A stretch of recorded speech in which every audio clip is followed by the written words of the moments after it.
The physical therapist's voice faded as I reached for the glass of water on the nightstand. My left hand still trembled from the stroke, but I managed to grip it. That's when I heard my son's voice drift up from the hallway below, low and urgent. "Mom's getting worse. The doctor said it could take months, maybe years." I froze, water halfway to my lips. "We need to start looking at facilities," Michael continued. His footsteps creaked on the hardwood I'd spent 30 years polishing. "Good ones aren't cheap, but once she's admitted, I'll have legal access to the accounts. We can finally renovate the beach house." My fingers went numb. The glass slipped, water spreading across the blanket like my hopes draining away. I'd been fooling myself for 3 weeks. Ever since the stroke left me partially paralyzed on my right side, Michael and his wife Stephanie had moved into my house to help. They'd taken over everything: my medications, my appointments, my mail. I'd told myself it was love, that I was lucky to have a son who cared. But lying there in my own bedroom, listening to him discuss nursing homes and beach house renovations in the same breath, I understood. The trembling in my hand wasn't just from nerve damage anymore. I set down what remained of the water and pressed the call button for the nurse Michael had hired. Not because I needed help, because I needed to think. And I needed to pretend I hadn't heard a word. 3 months earlier, I'd been healthy, vibrant. At 68, I was volunteering at the library, taking watercolor classes, and finally traveling the way my husband Richard and I had always planned. Richard's death 3 years ago had devastated me, but I'd rebuilt, slowly, carefully. I'd learned to be alone without being lonely. The stroke happened on a Tuesday. I was at the grocery store, reaching for cereal on a high shelf, when my vision went dark at the edges. I remember the bright fluorescent lights overhead, the concerned face of a stock boy, the wail of an ambulance. Then Michael's voice, breaking with what I thought was fear. "Mom? Mom, can you hear me?" I could hear him. I just couldn't respond. My right side had gone completely numb. When I tried to speak, only slurred sounds came out. The doctors used words like ischemic event and partial paralysis and extensive rehabilitation. Michael translated it all for me, his hand gripping mine, his eyes wet. "You're going to be okay, Mom. I promise. I'll take care of everything." And he had. He'd arranged for the ambulance to bring me home instead of to a rehabilitation center. "You'll heal better in familiar surroundings," he'd said. He'd hired private nurses. Stephanie had filled the house with flowers. They'd set me up in the downstairs guest room so I wouldn't have to navigate stairs. It all seemed so thoughtful. Now, lying in that guest room with water soaking into my blankets, I replayed every interaction through a different lens. The way Michael had intercepted calls from my financial advisor, how Stephanie had accidentally deleted messages from my attorney, the nurses who came and went, but never seemed to write anything down, the medications that made me drowsy, so drowsy I'd sleep through most of the day. The doctor said it could take months, maybe years. But which doctor? I hadn't seen Dr. Peterson, my physician of 20 years, since the hospital. Instead, Michael brought in Dr. Reeves, someone he'd found through a colleague. Dr. Reeves barely looked at me during his visits. He spoke mainly to Michael, using terms I didn't understand, recommending increased dosages of medications whose names I couldn't pronounce. I heard Michael's voice again, closer now. He was coming back upstairs. I quickly closed my eyes and let my mouth fall slack, the way I did when the medications kicked in. The door opened. "She's sleeping," Michael said softly. I felt him approach the bed, felt his eyes on me. They said the drowsiness is normal, part of the healing process. How long until we can move her? That was Stephanie. I'd always liked her. She'd seemed sweet when Michael first brought her home 5 years ago. They'd met at a real estate conference. She sold luxury properties in the Hamptons. Dr. Reeves said another month, maybe 6 weeks. We need to establish a clear pattern of declining cognitive function. The lawyer said it makes the conservatorship easier. Conservatorship. The word hit me like a second stroke. What about her sister? Stephanie asked. Doesn't she visit? Patricia's in Arizona. I told her mom's doing fine, just tired. She sends cards. Michael laughed, a sound I barely recognized. Mom hasn't been well enough to read them. My sister's cards. I hadn't seen any cards. How many had Patricia sent? How many times had she tried to call? They left the room, their voices fading down the hallway. I waited 5 minutes, then 10, making sure they were gone. Then I opened my eyes and stared at the ceiling. Richard would have known what to do. He'd always been the strategic one, the chess player who thought 5 moves ahead. When he'd been diagnosed with pancreatic cancer, he'd arranged everything, updated our wills, made sure our accounts were in order, made sure I'd be taken care of. But we'd both assumed Michael would help me, not hurt me. I thought about the filing cabinet in Richard's study upstairs. Inside were all our important documents, our will, which left everything to Michael. The life insurance money I'd received after Richard's death, which had grown considerably in 3 years of careful investments. The deed to this house, the deed to the beach house in Montauk that Richard and I had bought 40 years ago, the beach house Michael wanted to renovate. The nurse, a quiet woman named Grace, came in to check on me an hour later. She helped me sit up, checked my blood pressure, made notes on her tablet. I watched her carefully. Her movements were efficient but not unkind. She didn't meet my eyes. Grace, I said slowly, fighting through the thickness in my tongue. How long have you worked? Here, she glanced at the door. 2 weeks, Mrs. Henshaw. Do you, like, your job? Her hands paused on the blood pressure cuff. It's fine. I took a breath, gathering strength.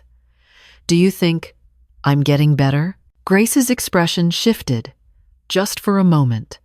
Something that might have been pity crossed her face.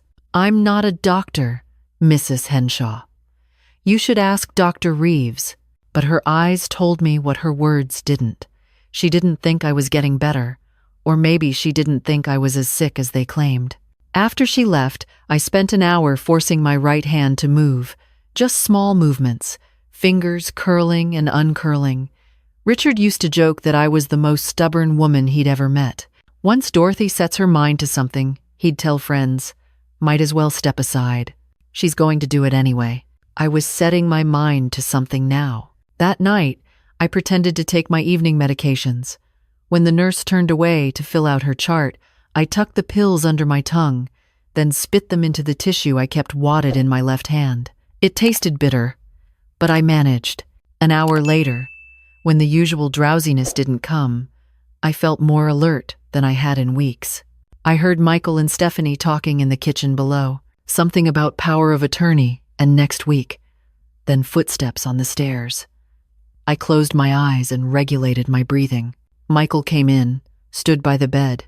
I felt his presence there, watching me. After a moment, I heard the soft rustle of paper. I cracked one eye open just enough to see through my lashes. He was looking through the drawer of my nightstand, the one where I kept my address book, my checkbook, the birthday card Patricia had sent me 3 months ago, right before the stroke. He took the checkbook. When he left, I opened my eyes fully and stared into the darkness. I thought about the filing cabinet upstairs, about the documents inside, about Richard's careful planning, but I also thought about something else. Something Richard had done a year before he died, when he was still healthy enough to drive into the city. He'd taken me to his attorney's office. Just a precaution, he'd said. In case something happens to me and you need help managing things. I'd signed papers that day. Papers that gave Patricia, my sister, the right to make medical and financial decisions if I ever became incapacitated. Richard had been insistent. Michael's a good son, he'd said, but Patricia's better with money, and she'll always put you first. Those papers were in the filing cabinet too, and Michael didn't know they existed. I spent the next week carefully documenting everything. When Grace gave me medications, I noted the names on the bottles. When Michael spoke to Dr. Reeves on the phone, I memorized what I could hear. When Stephanie went through my mail, I watched through half-closed eyes and remembered which envelopes she kept and which she threw away. My right hand was getting stronger. Not much, but enough that I could grip a pen. Late at night, when everyone was asleep, I practiced writing, just my name at first, then short phrases. The letters were shaky, but they were legible. On day 9, Patricia called. I heard Michael answer downstairs. She's resting, Aunt Patricia. The doctors say she needs peace and quiet. I'll have her call you when she's feeling better. I didn't hear the rest. But I knew Patricia. My little sister had always been a fighter. She wouldn't let this go. On day 11, I stopped pretending to take the morning medications. The nurse watched me swallow, but I'd gotten good at hiding pills in my cheek. When she left, I felt almost normal for the first time in weeks. The fog in my mind cleared. My right leg, which had been dead weight, began to tingle with sensation. That afternoon, Michael brought Dr. Reeves for another visit. I lay in bed, playing my part. Confused, drowsy, weak. Her cognition is definitely declining, Dr. Reeves said, shining a light in my eyes. The stroke has caused more damage than we initially thought. What's the prognosis? Michael asked. He stood at the foot of the bed, arms crossed. Concerned son, devoted caregiver. Without intensive care, I'd say 18 months, maybe less. The facility I recommended has excellent end-of-life services. End of life. I was 68 years old. I'd had a minor stroke, and they were discussing end-of-life care. After they left, I lay there shaking, not from nerve damage, from rage. That night, Stephanie came in to say goodnight. She sat on the edge of the bed, smoothed my hair the way a daughter might. We're taking such good care of you, Dorothy. You don't need to worry about anything. Thank you, I whispered. My voice was stronger than it had been. I saw her notice. Are you feeling better? Just grateful, I said slowly. You and Michael are so good to me. She smiled, relieved. We love you. We just want what's best for you.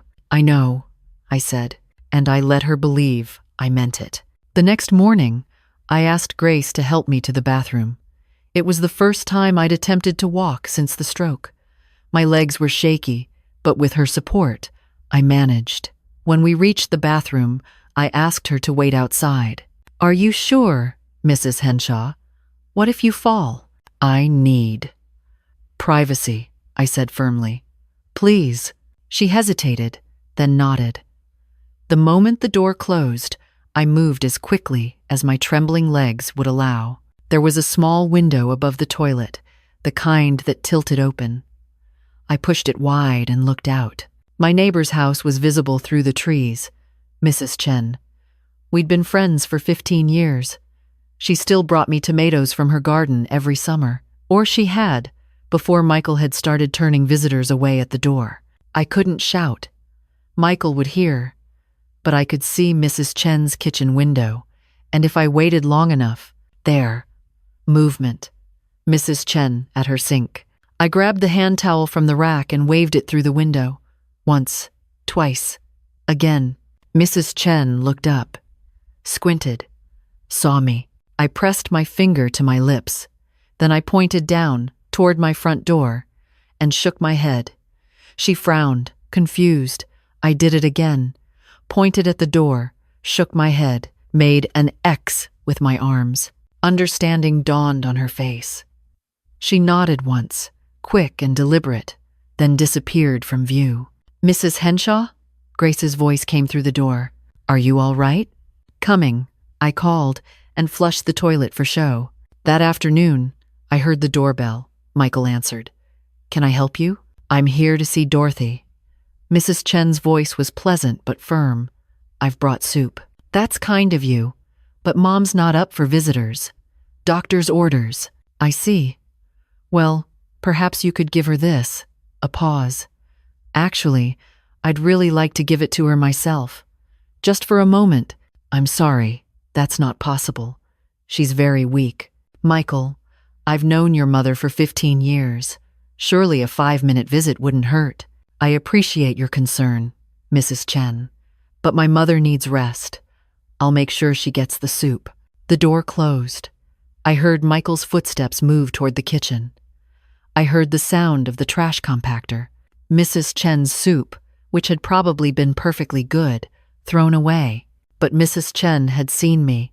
She knew something was wrong, and she was the kind of neighbor who paid attention. 2 days later, Michael announced they were moving me to a nursing facility the following week. Dr. Reeves thinks you need round-the-clock care, Mom.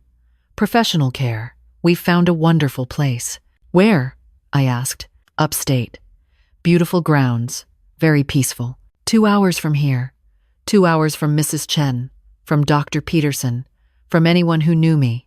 That night, after everyone was asleep, I got out of bed. My legs held me. Barely, but they held. I made it to the desk in the corner of the room, where Stephanie had placed a vase of flowers. Behind the vase was my purse, the one I'd had with me the day of the stroke. My phone was inside, dead, but there. I found the charger in the desk drawer and plugged it in, hiding it behind the curtain where no one would notice the light. 20 minutes later, it powered on. I disabled the sound, dimmed the screen, and opened my contacts. Patricia, Dr. Peterson. My attorney, James Morrison. My financial advisor, Susan Park. I started typing. My right hand was still clumsy, but I managed. 1 letter at a time. Patricia, I'm in trouble. Michael and Stephanie trying to take control, sending me away. Need help. Don't call. Don't let them know, you know. Come. Soon. I hit send and deleted the message from my sent folder. Then I did the same with Dr. Peterson, James Morrison, and Susan Park. Different messages, but the same essential information.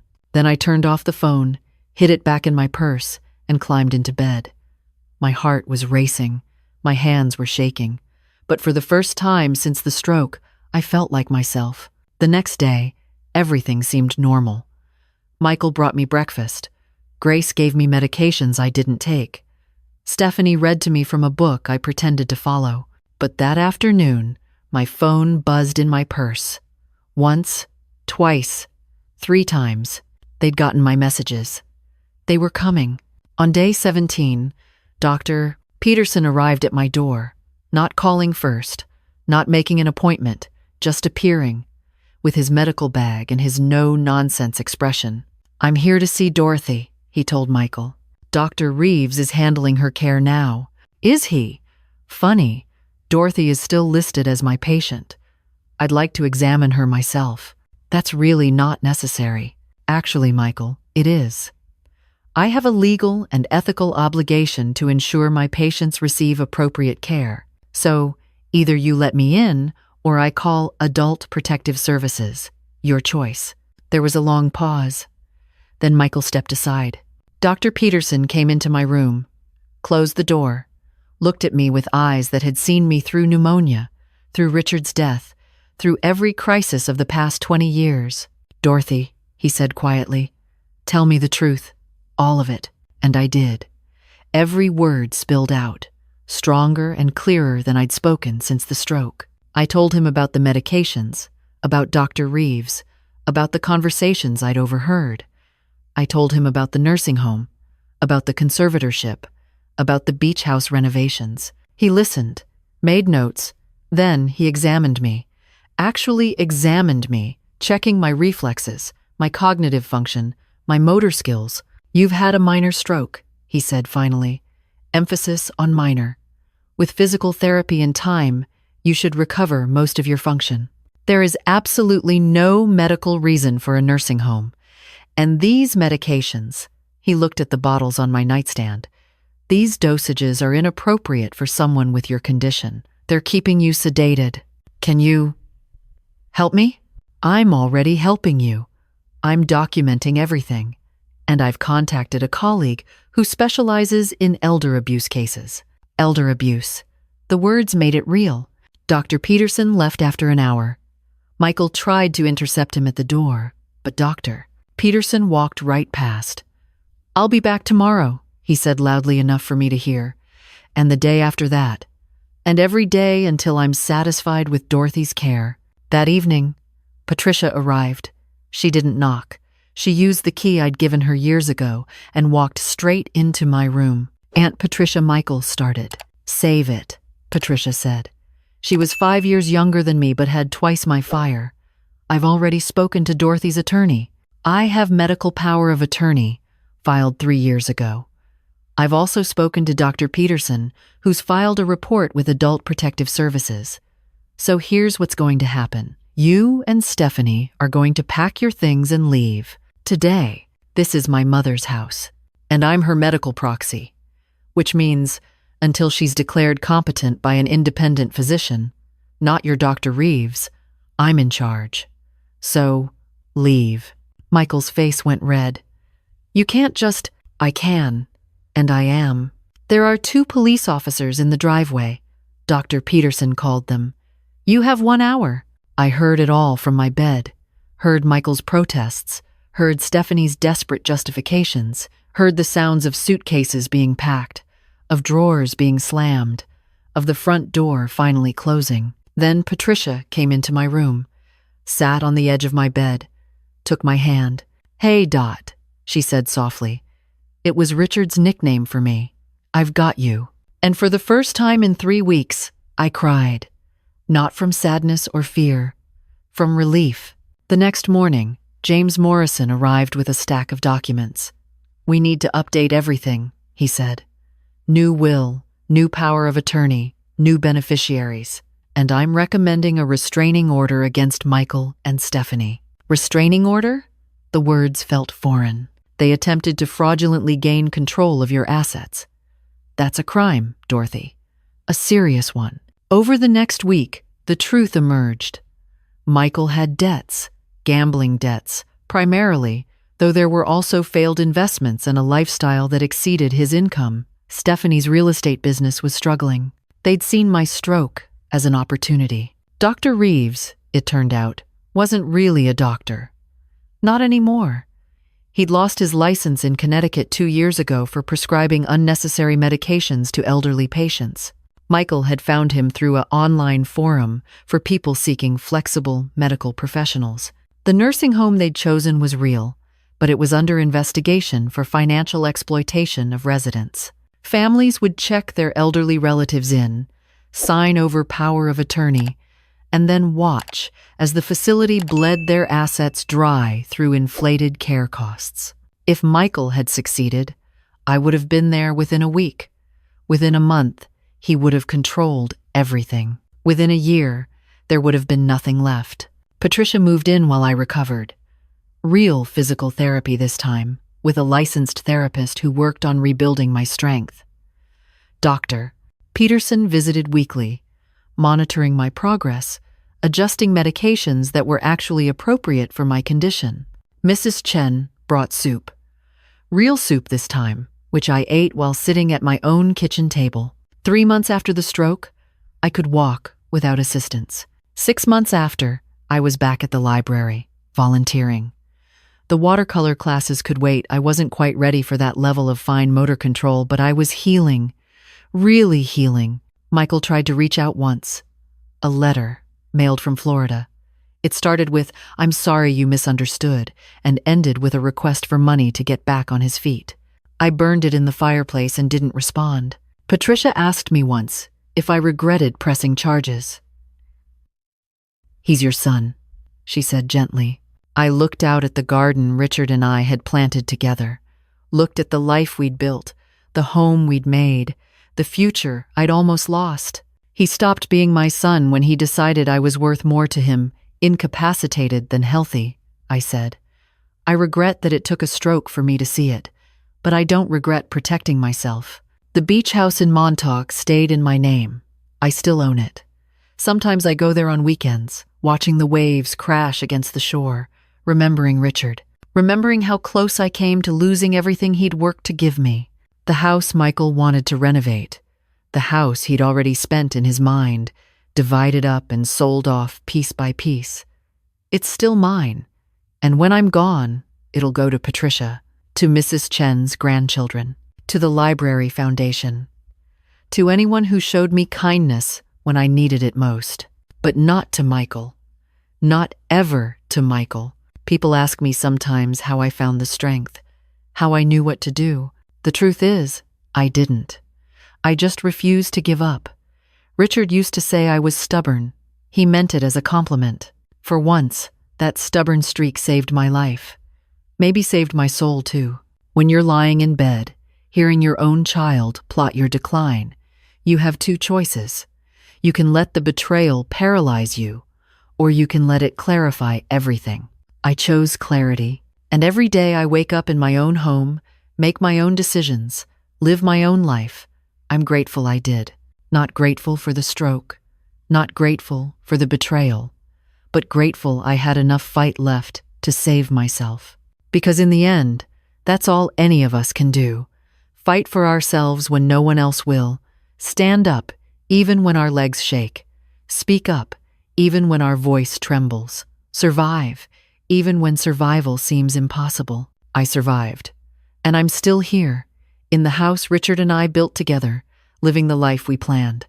Different now, yes, smaller in some ways, but mine, completely, undeniably mine, and that's worth more than any beach house renovation could ever be.